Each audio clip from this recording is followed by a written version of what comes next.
इस कहानी की लेखिका निधि शर्मा है। सुबह के 10 बजे ए बुढ़िया हट सामने से, मुझे तुलसी में अर्घ देना है। गलती से भी अगर मैं तुम्हारे कपड़ों में सटी तो मैं अशुद्ध हो जाऊंगी, मुझे नहाना पड़ेगा। सुबह सुबह अपना मुंह दिखा देती है। हे भगवान, ये बला कब मेरे घर से टलेगी। राम राम। बबीता अपनी सास सुनीला जी को सुबह सुबह सुनाते हुए तुलसी में जल डालकर वापस अंदर चली गई। बुढ़ापे का शरीर और मन बच्चे जैसा, इस उम्र में अपनी भूख को आखिर कोई कितनी देर दबाकर रखेगा। बेचारी सुनीला जी बार बार सूरज को देखती और समय का अंदाजा लगाती। तभी उनका पोता राहुल एक हाथ में सेब और एक हाथ में केला लेते हुए बाहर निकला। सुनीला जी एक टक उसे देख रही थी, फिर बोली, बेटा राहुल, क्या तुमने नाश्ता कर लिया? राहुल हंसकर बोला, अरे दादी, नाश्ता तो मैंने कब का कर लिया, मेरा पेट भी भर गया। पर देखो ना, मम्मा ने कहा फल खाने से शरीर मजबूत होता है। क्या आपने कभी फल नहीं खाया? क्योंकि आप बहुत कमजोर है। सुनीला जी चुप हो गई, फिर बोली, बेटा अपनी मम्मा को बोलो ना, मुझे भी कुछ खाने को दे दे। किसी ने सच ही कहा है, बच्चे मन के सच्चे। राहुल ने झट से सेब उनकी तरफ बढ़ाया तो सुनीला जी बोली, बेटा तुम्हारी दादी के अब दांत नहीं है, वो सेब कैसे खाएगी? राहुल बोला, ठीक है दादी, तो आप केला खा लो। सुनीला जी की आंखें भर आई। उन्होंने उसके हाथों से केला लिया, फिर आधा तोड़कर उसे दिया और आधे से फिलहाल अपनी भूख मिटाने की जैसे ही कोशिश की। आपकी हिम्मत कैसे हुई मेरे बच्चे के खाने पर नजर डालने की? दिन भर तो ठुसती रहती है, वो क्या कम है जो मेरे बच्चे के हाथ से केला छीन लिया? लाओ दो। बबीता उनके हाथों से केला छीनते हुए बोली। सुनीला जी आवाक उसे देखती रह गई और बोली, नहीं नहीं बहू, मैंने छीना नहीं, वो तो बच्चे ने मेरी भूख देखकर मुझे दे दिया। पर देखो, मैंने आधा लिया, आधा उसे वापस कर दिया। राहुल बोला, हाँ मम्मा, दादी ने मुझसे नहीं लिया और उन्होंने मांगा भी नहीं था, वो तो मैंने ही कहा दादी को, क्योंकि मेरा पेट भरा हुआ है। बबीता राहुल को आंखें दिखाते हुए बोली, राहुल, छोटे बच्चे बड़ों के बीच में नहीं बोलते हैं। ये लो अपना फल, खत्म करो और जाकर खेलो। बच्चा चुपचाप दादी को देखते हुए वहां से चला गया। और आप दोबारा ऐसी हरकत की तो जो 2 टाइम का खाना मिल रहा है वो भी बंद हो जाएगा। काम की ना काज की, दुश्मन अनाज की। इतना कहकर जब बबीता जाने लगी तो सुनीला जी बोली, बहू, शायद तुम भूल रही हो, तुमने मुझे सुबह का नाश्ता नहीं दिया है। अब मैं कुछ खाऊंगी नहीं तो दवाई कैसे लूंगी? देखो सूरज भी सर पर चढ़ गया है, कुछ मुझे दे दो खाने के लिए। बबीता बोली, खाना खाना, दिन रात इन्हें बस खाने की रट लगी रहती है। न जाने खाना खाकर कितना ही ताकत पाना चाहती है। अब घर का एक काम इनसे नहीं होता, बस पूरे दिन बैठकर खाती रहती है। रुक जाओ, अभी लाकर देती हूँ। थोड़ी देर में बबीता फीकी दाल के साथ 2 रोटी उनके सामने रखते हुए बोली, लो खा लो। सुनीला जी बोली, बहू, यह दाल तो मैंने कल रात भी खाई थी, क्या और कुछ नहीं है? अब ये दाल रोटी अच्छी नहीं लगती? बबीता बोली, हाँ हाँ, क्यों नहीं, आपके लिए 5 स्टार होटल से ऑर्डर कर देती हूँ। बड़ी आई खाना है, या इसे भी ले जाओ। सुनीला जी चुपचाप दाल रोटी खाने लगी और उनकी आंखों से अश्रुधारा रुक नहीं रहे थे। थोड़ी देर बाद सुनीला जी का बेटा सुजीत हाथ में फोन लेकर घर से बाहर निकल रहा था। सुनीला जी बोली, बेटा सुजीत, कहीं जा रहे हो? सुजीत बोला, अरे माँ, क्या करती हो, जब घर से बाहर निकलता हो तुम टोक देती हो। सुनीला जी बोली, बेटा, मेरा बीपी का दवाई खत्म हो गया है, वो ला देना, बस यही याद दिलाने के लिए टोका था। सुजीत हंसकर बोला, माँ, मैं कहता हूँ आपको बीपी की दवाई खाने की जरूरत ही क्या है? आप पूरे दिन घर में बैठी रहती है। आपको क्या परेशानी हो सकती है? बीपी तो उसे होता है जो कुछ काम धंधा करे। मैं तो कहता हूँ अब ये दवाई खाना भी बंद करो, फालतू के खर्चे होते हैं। सुनीला जी बोली, बेटा तुम्हारी मर्जी, परंतु अगर मैं दवाई नहीं लूंगी और कहीं मेरा बीपी बढ़ जाने से लकवा मार गया तो सोचो, क्या तुम या तुम्हारी पत्नी इस बुढ़िया के रोजमर्रा के काम कर पाओगे? सुजीत माँ को आंखें दिखाकर बोला, ठीक है, ला दूंगा। ये सब कहकर मुझे इमोशनली ब्लैकमेल करने की कोशिश मत करो। और क्या आप दरवाजे पर पूरे दिन बैठी रहती है? कोई आता जाता है तो सबसे पहले उसकी नजर आप पर पड़ती है, जो मुझे बिल्कुल अच्छा नहीं लगता। सुजीत ने बबीता को आवाज लगाया, बबीता बबीता। बबीता आई। क्या है? अभी तो सबको नाश्ता करवा कर चाय पिलाकर थोड़ा आराम करने बैठी थी, अब क्या हो गया? सुजीत बोला, क्या पूरे घर में माँ के रहने के लिए कोई जगह नहीं है? क्यों इन्हें हॉल में रखती हो? हर वक्त आते जाते इन पर नजर पड़ जाती है, और ये है कि आते जाते हमेशा टोक देती है। तुम समझ रही हो ना मैं क्या कह रहा हूँ? सुजीत ने पत्नी को इशारा किया। बबीता बोली, आप आराम से जाइए, आज मैं इस परेशानी का कुछ अच्छा इंतजाम करती हूँ। फिर सुजीत वहां से चला गया। बबीता ने कसकर सुनीला जी का हाथ पकड़ा और बोली, चल बुढ़िया, आज तेरे रहने का कोई परमानेंट इलाज करती हूँ। पता नहीं भगवान के घर में भी इनके लिए जगह नहीं है, जरूर तूने कुछ पाप किया होगा। इतना कहते हुए वो लगभग सुनीला जी को खींचते हुए पीछे के स्टोर रूम में ले गई और वहीं छोड़ आई, जहां एक पुरानी टूटी हुई खाट थी, और बोली, अब से आप यहीं रहेगी। सारा सामान एक तरफ करके पूरे कमरे की सफाई करो। मैं आपका सारा सामान यहाँ लाकर रख देती हूँ। सुनीला जी मना करती रही, नहीं बहू, मुझे इस कोने में मत रखो, वहां से कम मैं आने जाने वालों को तो देखती रहती हूँ, यहाँ तो मेरा दम घुट जाएगा। बबीता ने एक न सुनी और उनका सारा सामान लाकर रख दिया और कमरे की सफाई करने के लिए बोली।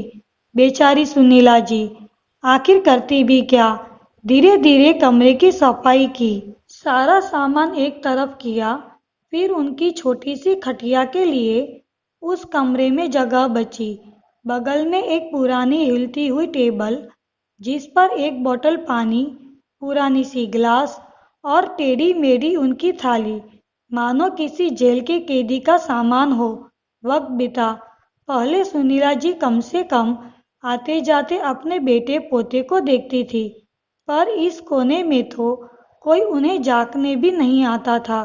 अगर राहुल कभी उन्हें मिलने जाना भी चाहता तो बबीता उसे यहाँ कहकर डरा देती कि स्टोर रूम में भूत रहता है, तो राहुल कभी भूल से उधर जाता ही नहीं था। वहीं सामान के ऊपर अपनी पुरानी साड़ी का आंचल पाड़कर अपने पति कौशल्या बाबू की फोटो रखती थी। बस उन्हें एकटक देखती और हजारों सवाल उनसे करती। आखिर क्यों आप मुझे छोड़कर चले गए? शायद आपको पता था कि बुढ़ापे में मेरी ऐसी दुर्गति होगी, इसीलिए आपने पहले ही आंखें बंद कर ली। सुनीला जी उन दिनों को याद करने लगी जब उनका बेटा सुजीत और बेटी संध्या अपने हिस्से का खाना माँ को खिलाने के लिए लड़ाई करते थे।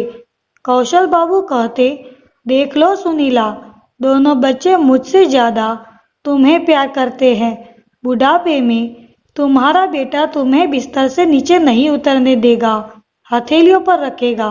संध्या कहती, क्यों बाबूजी, बस सुजीत ही क्यों, माँ का ख्याल रखेगा, मैं भी तो हूँ।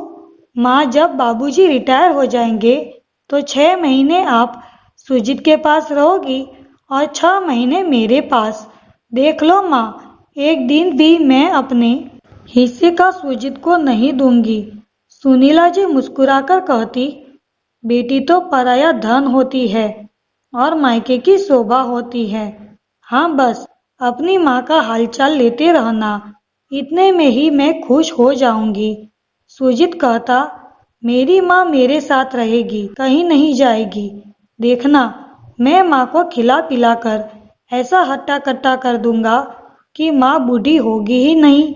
उसकी बातें सुनकर सब ठहाका लगाने लगे। कुछ वक्त बाद संध्या के धूमधाम से कौशल बाबू ने एक संपन्न परिवार में शादी कर दी। शुरू शुरू में बेटी माँ से मिलने के लिए आती रहती थी, पर जैसे जैसे ससुराल की जिम्मेदारी बढ़ती गई, उसका आना जाना कम हुआ। कौशल बाबू पत्नी का बहुत ध्यान रखते हैं। इस बीच सुजीत की शादी बबीता से उसकी मर्जी के अनुसार कर दी गई। शुरू शुरू में सब अच्छा रहा। कुछ साल बाद जब वो रिटायर हुए, रिटायरमेंट के पैसों को उन्होंने 2 हिस्सों में बांट दिया, जिससे बबीता का व्यवहार उन दोनों के प्रति बिगड़ने लगा। यहाँ तक कि बबीता संध्या को भी देखना नहीं चाहती थी। जो बेटा माता पिता के सामने ऊंची आवाज नहीं करता था, अब सीधे मुंह बात नहीं करता था। इन सब बातों से कौशल बाबू बहुत दुखी रहते थे। एक रोज उन्होंने सुनीला जी से कहा, सुनीला, तुम कहो तो हम अपने रहने के लिए एक छोटा सा किराए का मकान ले लेते हैं और ये मकान बेटे को दे देते हैं, क्योंकि अब उसकी कड़वी बातें मुझसे बर्दाश्त नहीं होती। सुनीला जी कहती, अरे नहीं, बहू तो पराए घर से आई है, पर बेटा अपना है। देखना, समय रहते रहते सब ठीक हो जाएगा। सही कहा किसी ने, उम्मीद पर दुनिया टिकी होती है, पर कई बार उम्मीद भी धोखा दे जाती है। भाई भाभी के रूखे व्यवहार के कारण संध्या का मायके में आना जाना कम हुआ। इस दुख से कौशल बाबू बहुत दुखी हुए और एक दिन जो रात में सोए तो सुबह जगे ही नहीं। उसके बाद तो सुनीला जी का बुरा वक्त शुरू हो गया। बबीता अब घर का हर काम सुनीला जी से करवाती थी। 2 साल बाद जब राहुल हुआ तब सुनीला जी को थोड़ा अच्छा महसूस हुआ। अब उसके साथ उनका थोड़ा वक्त गुजरता, पर ये खुशी भी बबीता से देखी नहीं गई। वो बच्चे की देखभाल के लिए अपनी माँ को बुला ली। फिर तो माँ बेटी दोनों मिलकर सुनीला जी के साथ बहुत खराब व्यवहार करती थी। बेटा था कि देखकर भी चुप रहता था। समय बीता, बबीता की भाभी आई तो उसकी माँ का आना जाना कम हुआ। फिर सुनीला जी को थोड़ी राहत मिली, पर माँ जो बेटी को शिक्षा देकर गई थी, बेटी उस पर पूरा अमल कर रही थी और अपनी सास का जीना हराम करके रखी थी। बेचारी सुनीला जी कई रोज तो भूखी और दुखी होकर सोती थी। अचानक से दरवाजे पर दस्तक हुई और सुनीला जी अपनी यादों से बाहर आई। दरवाजे पर संध्या आई थी। हॉल में उसकी नजरें इधर उधर माँ को ढूंढ रही थी।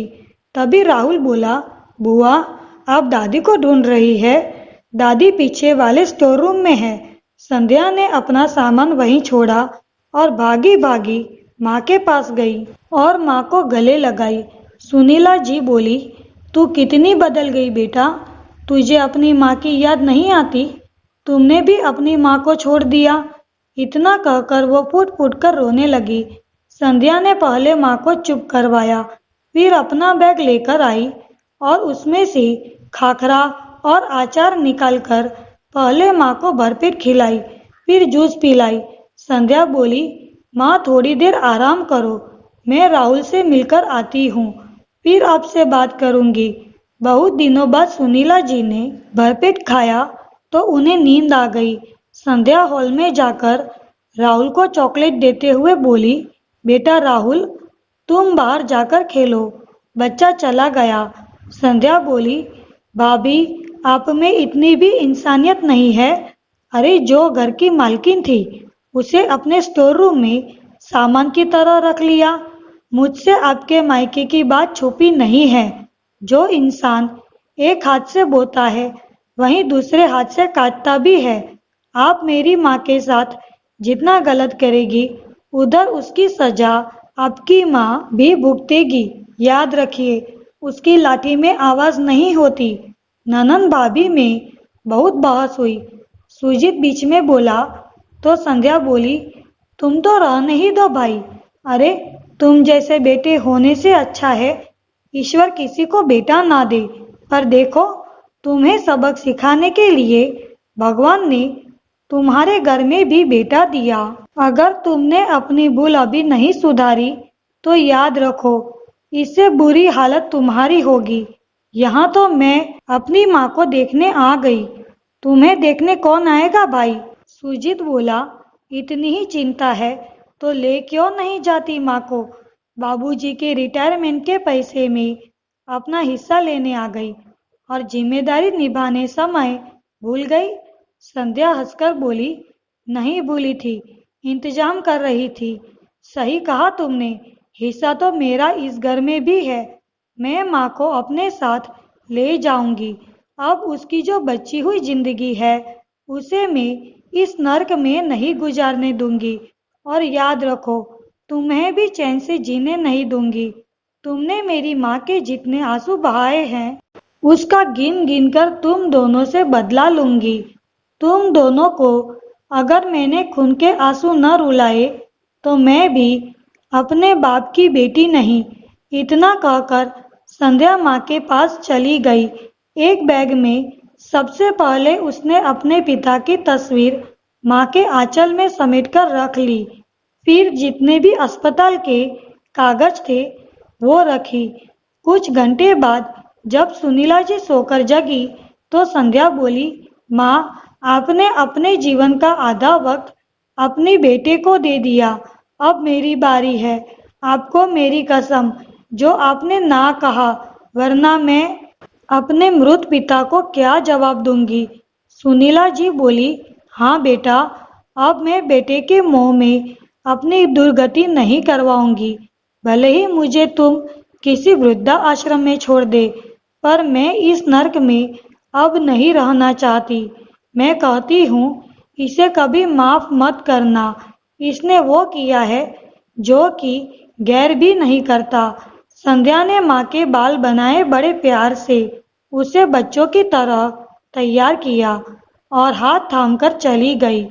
इधर बबीता बड़े आराम से सोफे पर बैठी, ये कहते हुए आज घर में कितना अच्छा महसूस हो रहा है।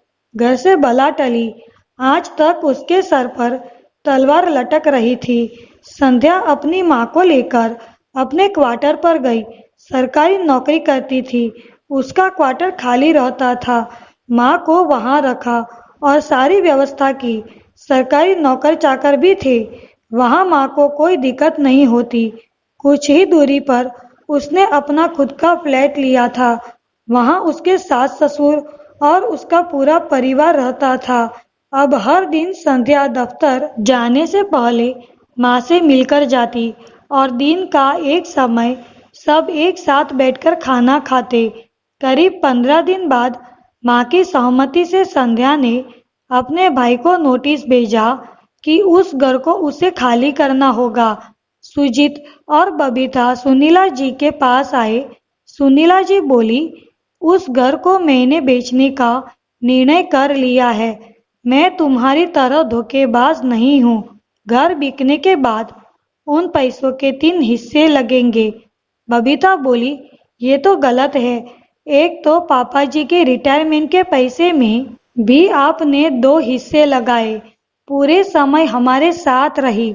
अब घर के पैसे में भी 3 हिस्से, पर ये तीसरा कौन है? सुनीला जी बोली, बहू, इतनी भी स्वार्थी मत बनो। मैं किसी के भरोसे अब जीना नहीं चाहती। हिसाब से तो इन पैसों पर तुम दोनों का हक है ही नहीं। ये मेरे पति की कमाई का घर है, वो तो मैं तुम्हें भीख में दे रही हूँ। एक हिस्सा मेरा होगा, एक संध्या का और एक तुम्हारा। अब इतने पैसे में तुम्हारा गुजर हो ना हो, मुझे उससे कोई मतलब नहीं है। पर याद रखो, वो पैसा राहुल के नाम पर होगा। अगर वो या उसकी पत्नी तुम्हें देना चाहे तो दे दे, वरना ताली बजाती रहना। अब चली जाओ यहाँ से। सुनीला जी ने दोनों को नौकरों से धक्के मारकर बाहर निकलवाया और अपने आखिरी फैसले से आज वो संतुष्ट थी। अब वो किसी पर बोझ नहीं थी। अपने हिस्से के पैसे को उन्होंने मरणोपरांत वृद्धा आश्रम के नाम किया और माँ के इस आखिरी फैसले ने सबको हैरान किया। दोस्तों, माँ बच्चों के हर गलती को माफ कर देती है, बस इस उम्मीद में कि आगे चलकर बच्चे वह गलती नहीं करेंगे। पर माँ के प्यार दुलार का कभी फायदा मत उठाइए, क्योंकि जब वही माँ बच्चों को सुधारने के लिए अपना फैसला लेती है तो उस फैसले को भगवान भी नहीं बदल पाता। आपको यह कहानी कैसी लगी? अपने अनुभव और विचार लाइक और कमेंट करके साझा करें।